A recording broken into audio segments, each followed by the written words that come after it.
পটল দিয়ে তো আমরা বিভিন্ন ধরনের রেসিপি বানিয়ে থাকি, আর ভাতের প্রথম পাতে পটলের এই রেসিপিটা দিয়ে কিন্তু ভাত মেখে খেতে অসাধারণ লাগে। নমস্কার বন্ধুরা, স্বপ্নার কিচেনে আপনাদের সবাইকে স্বাগত জানাই।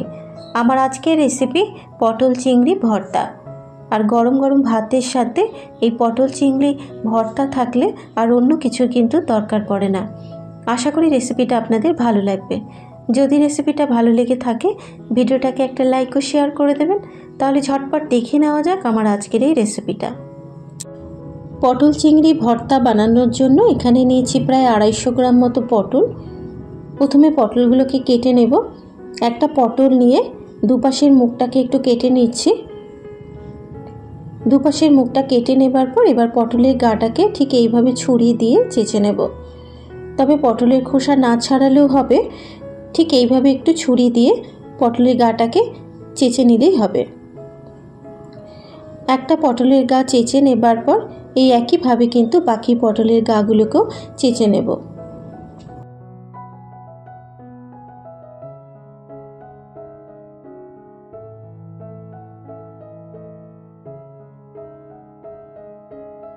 প্রত্যেকটা পটলের গা চেঁচে নেবার পর এবার পটলগুলোকে কেটে নেব। তবে খুব বেশি কিন্তু বড় টুকরো করার দরকার নেই। ঠিক এইভাবে আমি মাঝারি সাইজের টুকরো করে কেটে নিচ্ছি। এতে করে কিন্তু পটলগুলো খুব তাড়াতাড়িও সেদ্ধ হয়ে যাবে।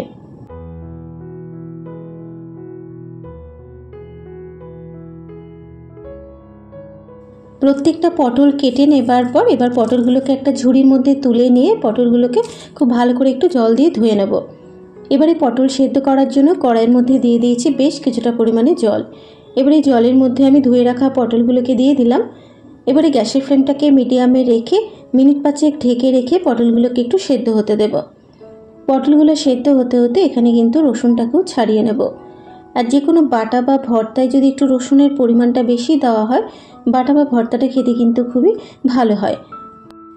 আজকে আমি ভর্তায় প্রায় 25 থেকে 30টার মতো রসুনের কোয়ার খোসা ছাড়িয়ে নেব। রসুনের খোসাগুলো ছাড়িয়ে নেবার পর এবার রসুনগুলোকে খুব ভালো করে একটু জল দিয়ে ধুয়ে নিতে হবে। আর নিয়েছি এখানে একটা মাঝারি সাইজের পেঁয়াজ কুচানো। এবারে আমি একটু চেক করে নেব ঢাকনাটাকে খুলে যে পটলগুলো সেদ্ধ হয়েছে নাকি। পটলগুলো কিন্তু খুব ভালো মতো সেদ্ধ হয়ে গেছে। পটলগুলো যখন সেদ্ধ হয়ে যাবে এবার জল ছেঁকে পটলগুলোকে একটা প্লেটের মধ্যে তুলে নেব।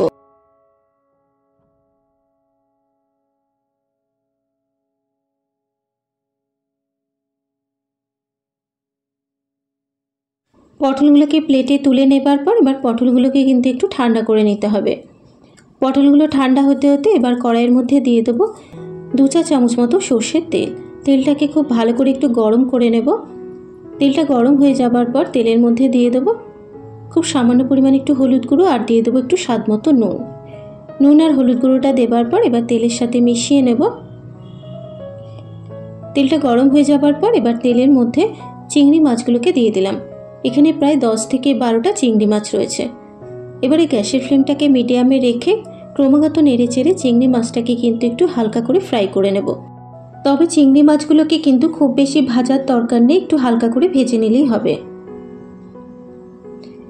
মিনিট 2 সময় ধরে চিংড়ি মাছগুলোকে একটু হালকা করে ভেজে নিয়েছি। এবার চিংড়ি মাছগুলোকেও তুলে নেব। চিংড়ি মাছগুলো তুলে নেবার পর এবার চিংড়ি মাছগুলোকেও কিন্তু একটু ঠান্ডা করে নিতে হবে। এবার পটলগুলো যখন ঠান্ডা হয়ে যাবে এবার পটলের মধ্যে যে শক্ত বীজগুলো আছে সেই বীজগুলোকে কিন্তু ফেলে দেব। তবে পটলের যদি কচি বীজ থাকে সেগুলো কিন্তু ফেলার দরকার নেই। যেহেতু বীজগুলো শক্ত তাই এখানে বীজগুলোকে কিন্তু আমি ফেলে দিলাম। প্রত্যেকটা পটলের বীজ ফেলে দেবার পর নিয়েছি এখানে একটা মিক্সিং জার। এবারে মিক্সিং জারের মধ্যে আমি অর্ধেক পটলগুলোকে দিয়ে দিলাম। দিয়ে দিচ্ছি 6 থেকে 7টা কাঁচা লঙ্কা, দেব বেশ কয়েকটা রসুন আর দিয়ে দেব ভেজে রাখা চিংড়ি মাছ।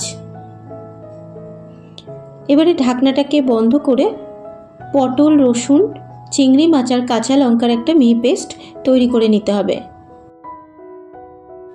পটলটাকে এখানে বেটে নিয়েছি। এবার এই বেটে নেওয়া পটলটাকে একটা প্লেটের মধ্যে ঢেলে নিয়ে বাকি পটলগুলোকেও ওই একইভাবে বেটে নেব।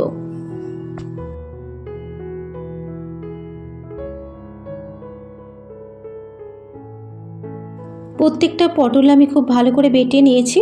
ঠিক এরকমভাবে কিন্তু মিহি করে পটলগুলোকে বেটে নিতে হবে। পটলের পেস্টটা তৈরি করে নেওয়া হয়ে গেলে এবার কড়াইতে দিয়ে দেবো 4 টেবিল চামচ সর্ষের তেল।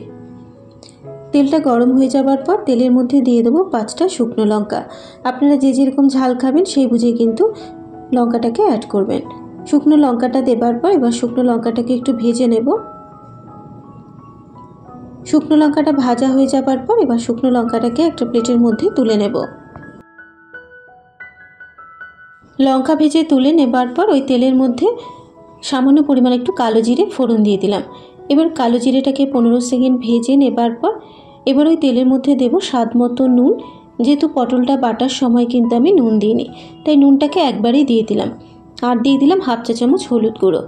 নুন আর হলুদ গুঁড়োটা দেবার পর এবার তেলের সাথে খুব ভালো করে একটু মিশিয়ে নিয়ে দিয়ে দেব এখানে পেঁয়াজ কুচানো।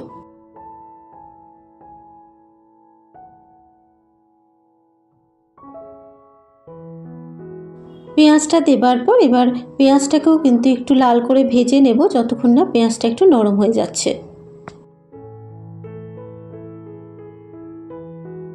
মিনিট 2 সময় ধরে পেঁয়াজটাকে লাল করে ভেজে নেবার পর এবার এর মধ্যে দিয়ে দিচ্ছি পটলের পেস্ট।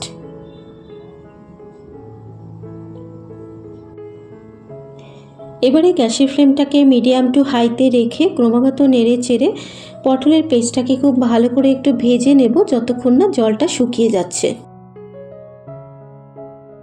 মিনিট 10 সময় ধরে ক্রমাগত নেড়ে চেড়ে পটলটাকে আমি খুব ভালো করে একটু ভেজে নিলাম।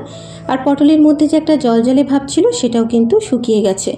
এবারে সবশেষে দিয়ে দেবো একটু কাঁচা সর্ষের তেল আর দিয়ে দেবো ভাজা শুকনো লঙ্কা। এখানে শুকনো লঙ্কাটাকে একটু ভেঙেই দিলাম। এবারে সর্ষের তেল আর শুকনো লঙ্কাটা খুব ভালো করে মিশিয়ে নিলে তৈরি হয়ে যাবে পটল চিংড়ি ভর্তা বা পটল চিংড়ি বাটা।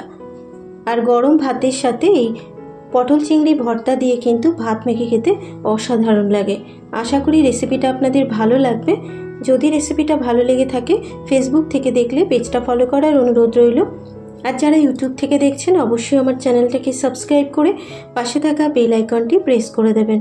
আজকের মতো এই পর্যন্ত, আবারও হাজির হয়ে যাব অন্য কোনো নতুন রেসিপি নিয়ে। সুস্থ থাকবেন, ভালো থাকবেন, ধন্যবাদ।